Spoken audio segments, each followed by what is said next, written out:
Welcome to this lecture series on straight lines. हमने पहले एक क्लासिफिकेशन थ्योरम प्रूव किया कि अगर हमारे पास इस फॉर्म की कोई इक्वेशन लिखी है जिसमें ए बी सी तीनों के तीनों ज़ीरो नहीं है, तो कब ये सिंगल पॉइंट है, कब ये पेयर ऑफ लाइंस है और कब ये single line passing through the origin है, और इन तीनों के अलावा कोई पॉसिबिलिटी नहीं है। ये हमने प्रूव किया। तो ये एग्जैक्टली हमने इसका क्लासिफिकेशन थ्योरम देखा था कि इस क्वांटिटी के ऊपर डिपेंड करता है कि ये जो लोकस है वो है क्या वास्तव में। ठीक है, पिछले लेक्चर में हमने देखा कि सबसे पहले हमने ये चीज़ देखी कि कोई भी पेयर ऑफ लाइंस हो प्लेन में तो वो इस फॉर्म में एक्सप्रेसिबल है। वो जो union of those two lines है, वो जो सेट है, that is expressible via an equation of this kind. तो स्वाभाविक रूप से एक प्रश्न उठता है कि क्या हर इक्वेशन ऑफ दिस काइंड, ऐसी कोई भी इक्वेशन क्या हमेशा पेयर ऑफ लाइंस ही दे रही होती है? आंसर है नहीं। हमने देखा कि सर्कल भी हो सकती है, वो इनफैक्ट पैराबोला हाइपरबोला भी हो सकती है, पर वो सब हमें जानने की ज़रूरत नहीं है। हमने एक एग्जांपल देखा जहाँ पे वो पेयर ऑफ लाइंस नहीं है। तो फिर प्रश्न उठता है कि क्या हम कैरेक्टराइज कर सकते हैं, क्या हम क्लासिफाई कर सकते हैं कि एग्जैक्टली कब ये इक्वेशन एक पेयर ऑफ लाइंस है। पिछले लेक्चर में हमने क्या क्लासिफाई किया कि एग्जैक्टली कब ये इक्वेशन एक pair of lines passing through the origin है, जहाँ पे हम रिपीटेशन ऑफ लाइन को अलाउ कर रहे हैं। तो हमने देखा कि जो सिंपलेस्ट पॉसिबल आंसर है उसका वही इसका आंसर है कि जब ये वाला पार्ट वैनिश हो जाए तभी ये जो लोकस है pair of lines passing through the origin होगा। और उसमें भी ये आवश्यक है, जैसे कि हम जानते हैं अगर ये पार्ट वैनिश हो गया तो हम अपने पुराने क्लासिफिकेशन थ्योरम पर जा सकते हैं। ठीक है, तो ये सब हमने बहुत विस्तार में पिछली बार चर्चा करी थी। आज हमारा क्या उद्देश्य है कि एग्जैक्टली कब ये इक्वेशन हमें एक पेयर ऑफ लाइंस देती है, not pair of lines passing through the origin, कब ये इक्वेशन एक पेयर ऑफ लाइंस की इक्वेशन है। आज हम इसको पूरी तरह से आंसर करेंगे। और जो एक छोटा सा टूल हमारे काम आएगा वो है ट्रांसलेशन ऑफ एक्सिस वाला, कि अगर हमारे पास कोई भी फंक्शन है तो ये जो लोकस है, ये एक लोकस है, सेम लोकस को अगर एक ट्रांसलेटेड कोऑर्डिनेट सिस्टम में, जहाँ पे कि ओरिजिन को इस पॉइंट पर ट्रांसलेट कर दिया गया है, सेम लोकस को अगर एक्सप्रेस करना हो तो ऐसे कर सकते हैं। और इस पर भी हमने विस्तार से चर्चा करी थी। ट्रांसलेशन ऑफ एक्सिस नाम से आपको एक लेक्चर मिल जाएगा प्लेलिस्ट में, ये हम यूज़ करेंगे। तो थ्योरम मैं स्टेट कर देता हूँ। मान लेते हैं ये हमारे पास 6 संख्याएं हैं जिसमें कि ए बी सी तीनों के तीनों ज़ीरो नहीं हैं, और सी इज़ दिस लोकस। ये जो इक्वेशन से लोकस डिफाइन हो रहा है या डिटर्मिन हो रहा है उसी को सी नाम दे दिया गया है। हमारा प्रश्न है कि कब एग्जैक्टली हम बोल सकते हैं ये एक पेयर ऑफ लाइंस है, पॉसिबली रिपीटेड लाइन। और उत्तर ये है। उत्तर इतना सरल नहीं है। तो C is a pair of possibly repeated lines if and only if.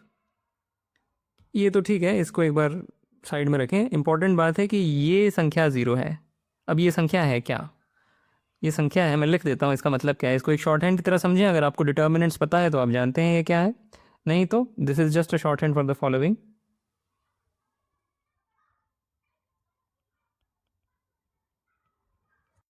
ठीक है, ये जो चीज़ है वो इसी के बराबर है। ओके, एक बार मैं चेक कर लेता हूँ। राइट, तो ये ज़ीरो हो जाए और एट द सेम टाइम ऐसा हो जाए, तब ये लोकस एक पेयर ऑफ लाइंस है। और उल्टा कि अगर ये लोकस एक पेयर ऑफ लाइंस है तो ये दोनों चीज़ें होनी आवश्यक है। ओके, तो this is the classification theorem, obviously meaningful. इसको हम प्रूव करेंगे और प्रूफ में एक पॉइंट पर हम थोड़ा सा वेक्टर्स का प्रयोग करेंगे। और proof is optional for now anyway, मतलब आप वेक्टर्स अगर नहीं जानते हैं तो इस प्रूफ पर बाद में आ सकते हैं। ओके, तो ठीक है, शुरू करते हैं। राइट, तो 2 दिशाओं में हमें सिद्ध करना है। एक ये कि अगर ये लोकस एक पेयर ऑफ लाइंस है तो हमें वो दोनों कंडीशंस होल्ड करती हैं, ये दिखाना है। और दूसरी दिशा में कि अगर वो दोनों कंडीशंस होल्ड करती हैं तो हमें दिखाना है कि given locus is a pair of lines. तो हम एक दिशा में पहले इसे करेंगे और फिर जो उल्टी दिशा है उसके लिए मैं बस आपको थोड़ा सा इशारा दे दूंगा। ये 6 संख्याएं हैं मान लीजिए, जिसमें कि ये तीनों ए एच बी तीनों के तीनों ज़ीरो नहीं हैं, not all of them are zero. और मान लेते हैं कि ये जो लोकस है मान लेते हैं एक पेयर ऑफ लाइन से पॉसिबली रिपीटेड। ठीक है, so want to show that वो जो डिटर्मिनेंट वहाँ लिखा था जो मैं भूल भी गया हूँ क्या था exactly, that thing is zero, वो आप देख लीजिएगा, यहाँ पे मैं स्टार लगा देता हूँ. So want to show that this equation holds, this inequality holds, and that thing जो मैं exactly भूल रहा हूँ क्या लिखा था, A H B something something. So यहाँ पे बस मैं स्टार लगा देता हूँ, दैट इज़ ज़ीरो. ये चीज़ हमें दिखानी है. All right, so here is the main observation और पॉइंट कि if so the point is if C is a pair of lines, yeah, rather since C is a pair of lines, एक ऐसा point है alpha comma beta मान लेते हैं such that अगर origin को अल्फा कॉमा बीटा पर translate कर दें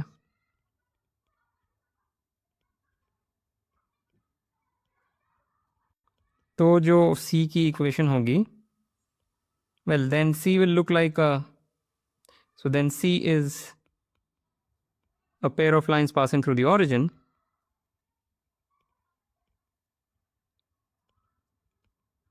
और ये बहुत सरल बात मैं बोल रहा हूँ क्योंकि अगर हमारे पास दो लाइंस हैं, मान लेते हैं कि दो डिस्टिंक्ट लाइंस थी, इफ़ सी हमने माना है कि पॉसिबली रिपीटेड लाइंस हो सकती हैं, पर मान लेते हैं एक बार के लिए कि ये जो कर्व है ये दो डिस्टिंक्ट लाइंस हैं, तो जो भी उनका पॉइंट ऑफ इंटरसेक्शन है अगर उसको मैं अल्फा कॉमा बीटा बोल दूँ और वहाँ पर अपना कोऑर्डिनेट सिस्टम सेट कर दूँ, तो इस कोऑर्डिनेट सिस्टम के दृष्टिकोण से ये जो दो लाइंस हैं, these are two lines passing through the origin. तो ये जो लोकस है इसकी जो ट्रांसफॉर्म्ड इक्वेशन होगी वो एक pair of lines passing through the origin की इक्वेशन होगी, राइट. अगर नहीं भी ये डिस्टिंक्ट लाइंस है तो भी कोई बात नहीं, एक ही लाइन दो बार रिपीटेड है तो मैं किसी भी इस एक लाइन पे कोई भी पॉइंट अल्फा कॉमा बीटा रख दूँ, चूज़ कर लूँ और वहाँ पर अपना कोऑर्डिनेट सिस्टम सेट कर दूँ, तो उस कोऑर्डिनेट सिस्टम में ये जो लोकस है वो एक pair of lines repeated line के जैसे दिखेगा passing through the origin. So that is the point, और इसका क्लासिफिकेशन थ्योरम हम जानते हैं. Okay, so that is the strategy. और अगर हम लिखें what is the equation of this curve in this new coordinate system, so the equation or whatever, ये जो एक्सप्रेशन अगर इसको मैं एफ एक्स कॉमा वाई बोल दूँ, ये जो लेफ्ट हैंड साइड में मतलब ये जो चीज़ है अगर मैं इसको F of X comma Y बोल दूँ, तो अभी जैसे कि हमने रिकॉल भी किया कि the equation of the same thing when origin is shifted to alpha comma beta will be this. तो सी का डिस्क्रिप्शन, सी जो सेट है, जो लोकस सी है, वो नए कोऑर्डिनेट सिस्टम में उसकी इक्वेशन ऐसी होगी. तो हम बस उस चीज़ को कंप्यूट करेंगे, x की जगह पे x प्लस अल्फा रख दिया, y की जगह पे y प्लस बीटा रख दिया. ये जो एक्सप्रेशन था इसमें x की जगह पे x प्लस अल्फा रख दिया, y की जगह पे y प्लस बीटा रख दिया. तो ये जो चीज़ है इसको ज़ीरो करने पर जो भी कर्व मिलता है वो वही कर्व है जो कि ये कर्व है, बस इक्वेशन बदल जाएगी, कर्व सेम है, right. This is what we learned in translation of axis, जो हमने रिकॉल भी किया. इसको सिंप्लीफाई करते हैं, सिंप्लीफाई करेंगे ये आ जाएगा, वो आप करके देख सकते हैं. और फर्दर अब इसमें लाइक टर्म्स को कलेक्ट करते हैं. जब मैंने कहा सिंप्लीफाई मतलब बस ओपनिंग द ब्रैकेट्स, यहाँ पे ओपन किया ब्रैकेट्स को और अब हम लाइक टर्म्स को कलेक्ट करेंगे.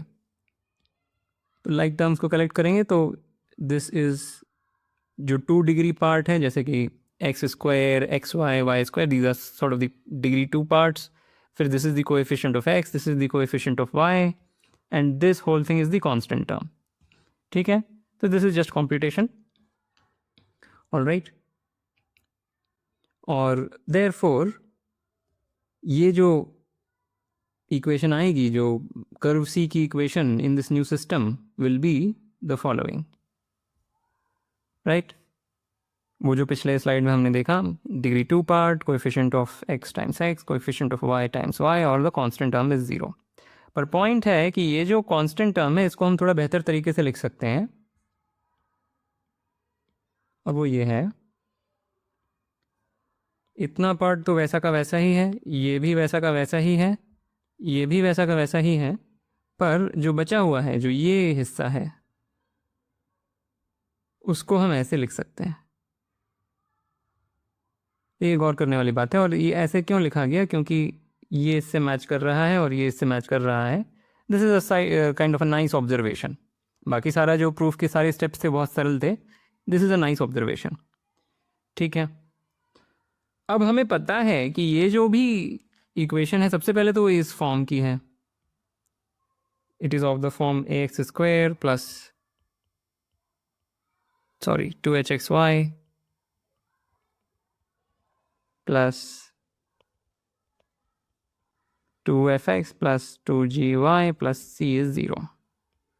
इस फॉर्म की ही ये इक्वेशन है जिसमें कि this thing is capital F, this thing is capital G and this whole horrible thing is capital C। इस फॉर्म की इक्वेशन है। हमें यह भी पता है कि ये एक pair of lines passing through the origin की इक्वेशन है, right. Therefore by the classification theorem जो हमने पिछले लेक्चर में प्रूव किया, उससे हमें पता चला कि ये भी ज़ीरो, ये भी ज़ीरो और ये भी ज़ीरो, और H square minus A B होना चाहिए था, this was A B, sorry, और H square minus A B is non negative. ये दोनों बातें हमें पता चली, पर एच स्क्वायर जो कैपिटल एच है वही स्मॉल एच है, वो तो बस मैंने कैपिटल एच लिख दिया कंसिस्टेंसी ऑफ नोटेशन के लिए। कैपिटल एच और स्मॉल एच बराबर हैं, तो बेसिकली हमें पता चला कि H square minus A B is non negative और ये तीनों चीज़ें ज़ीरो हैं। ठीक है, तो ये capital F zero, capital G zero और कैपिटल सी ज़ीरो का मतलब हो गया ये तीन इक्वेशंस, और हमको वो तो पता चल ही गया कि H square minus A B is non negative, तो ये पार्ट तो हमने ऑब्टेन कर लिया। और अब यहाँ पे इसको यूज़ करके हम वो डिटर्मिनेंट वाली चीज़ लिखेंगे जो हमने ये लिखा था कि this A H F H B G F G C, I think that was the thing. ये वाली चीज़ को ज़ीरो हम इन तीनों इक्वेशन की मदद से दिखाएंगे, और यहाँ पे थोड़ा सा हम वेक्टर्स का प्रयोग करेंगे। So here is the point, क्या करें, 3 डायमेंशन में थोड़ा सा सोचना होगा। एक वेक्टर कंसिडर करेंगे which is alpha comma beta comma 1। तो अल्फ़ा कॉमा बीटा कॉमा 1 कोई एक पॉइंट है, मान लेते हैं ये है, और ये वेक्टर कंसिडर किया जिसको शायद position vector of this point भी बोलते हैं। ओके, और हम 3 और वेक्टर्स की बात करेंगे। तो एक वेक्टर होगा हमारा A I hat plus H J hat plus F K hat. Similarly एक वेक्टर होगा ये वाला, तो इसको मैं यू बोल देता हूँ, ये वी और ये आखिर में डब्ल्यू,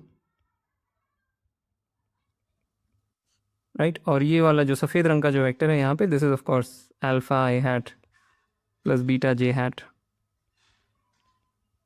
प्लस के हैट, और इसको मैं पी बोल दूंगा। तो ये जो 3 इक्वेशन हैं इनको वेक्टर नोटेशन में ऐसे लिख सकते हैं कि u dot P is zero, ये पहली इक्वेशन हो गई। दूसरी हो जाएगी v dot P is zero, और तीसरी w dot P is zero, right. पहली इक्वेशन एग्जैक्टली ये चीज़ है, दूसरी इक्वेशन एग्जैक्टली ये चीज़ है, और तीसरी इक्वेशन एग्जैक्टली ये चीज़ है। इसका मतलब u v और w तीनों ही p के परपेंडिकुलर हैं। p ये वेक्टर है, नॉन ज़ीरो है ये वेक्टर, और u v w तीनों ही इसके परपेंडिकुलर हैं, यानी ऐसे एक प्लेन में लाई कर रहे हैं जो इस वेक्टर के परपेंडिकुलर प्लेन है उसमें ही वो तीनों वेक्टर्स लाई कर रहे हैं। ऐसे हो सकते हैं u v w, राइट। पर फिर क्या होगा कि ये तीनों वेक्टर्स एक ही प्लेन में हैं, तो जो वॉल्यूम है इन तीनों वेक्टर से, जो इन तीनों वेक्टर से बनने वाला पैरेललोपिपेड है उसका वॉल्यूम ज़ीरो हो जाएगा। सो दस वॉल्यूम ऑफ द पैरेललोपिपेड, या उसको ऐसे भी लिखते हैं स्केलर ट्रिपल प्रोडक्ट की नोटेशन में, दिस इज़ ज़ीरो। जो इन तीनों से बनने वाला पैरेललोपिपेड है उसका वॉल्यूम ज़ीरो है, और उस वजह से वेल ये जो चीज़ है वो तो ये तीनों इक्वेशन तो वही लिखी हुई है, और क्योंकि ये वॉल्यूम ज़ीरो है उससे हमें पता चला कि ये जो डिटर्मिनेंट है ये डिटर्मिनेंट ज़ीरो है, राइट। तो ये हम कैसे लिख पाए ये implication, because of this, exactly because of this. जैसे ही हम इस वॉल्यूम का फॉर्मूला लिखेंगे स्केलर ट्रिपल प्रोडक्ट का यूज़ करके, वो इसके ही बराबर है। So that proves both the things. इसको मैं नीले रंग में रंग देता हूँ। तो अगर given curve is a pair of lines possibly repeated, तो ये दोनों चीज़ें होनी आवश्यक हैं। अब उल्टी दिशा में हमें सिद्ध करना है कि अगर ये दोनों चीज़ें हो गई तो जो गिवन कर्व है वो एक पेयर ऑफ लाइंस है। इसको रिवर्स कर सकते हैं, इस रीजनिंग को मैं बस ये कह रहा हूँ। अगर ये दिया है तो आप ऐसे अल्फा और बीटा ढूंढ सकते हैं सच दैट ये तीनों सेटिस्फाई हो जाए, और फिर पूरा उल्टा रिवर्स कर सकते हैं सारे स्टेप्स। तो वो आपका एक्सरसाइज है। और आखिर में एक कमेंट मुझे देना है। इस प्रूफ के माध्यम से हमें एक चीज़ पता चली कि अगर हमारे पास ये 6 संख्याएं हैं जिसमें ए, एच और B are not all zero, not all of these 3 quantities are zero, और सी ये कर्व है, और मान लेते हैं कि ये एक पेयर ऑफ लाइंस है, ये कर्व एक पेयर ऑफ लाइंस है, तो वो जो दो लाइंस हैं उनके स्लोप्स क्या हैं, या उनके सम ऑफ स्लोप्स या प्रोडक्ट ऑफ स्लोप्स क्या हैं, अगर ऐसी कोई बात पूछी जाए, वो प्रूफ अगर हम फॉलो करें तो हमने देखा कि after translating the coordinate system after translating the coordinate system to the point of intersection of these lines, the curve looks like this. जो होमोजीनियस पार्ट है, इसको होमोजीनियस पार्ट बोल सकते हैं। इस एक्सप्रेशन का जो लेफ्ट साइड में लिखा हुआ है, this is the homogeneous part. जो होमोजीनियस पार्ट है वही का वही दिखेगा as the defining equation या defining expression for the pair of lines after suitably translating the coordinate axes. तो जो product of slopes है इन दोनों lines का, वो यहाँ से देखा जा सकता है। यहाँ पे हम सब अच्छी तरह से समझते हैं, हमने काफ़ी समय बिताया था pair of lines passing through the origin में। तो product of slopes of the lines will be just b a by b, and sum of slopes of the line will be minus 2h by b, provided none of the lines is vertical of course, नहीं तो हम sum और product की बात नहीं कर सकते। तो this homogeneous part is really governing the behavior of the two lines। ये एक sort of decoration है जो बस इस वजह से रही है क्योंकि आपने जो origin चुना वो point of intersection नहीं चुना। That's the very nice thing. Okay, तो after suitably translating the coordinate axis, the description becomes particularly simple and can be just seen from the original curve itself। just उसका homogeneous part रख लें अपने पास। That's it. So इससे ज़्यादा मुझे यहाँ कुछ नहीं बोलना है। So with that I want to end this lecture. As usual, like, comment, share, subscribe, and I will see you next time.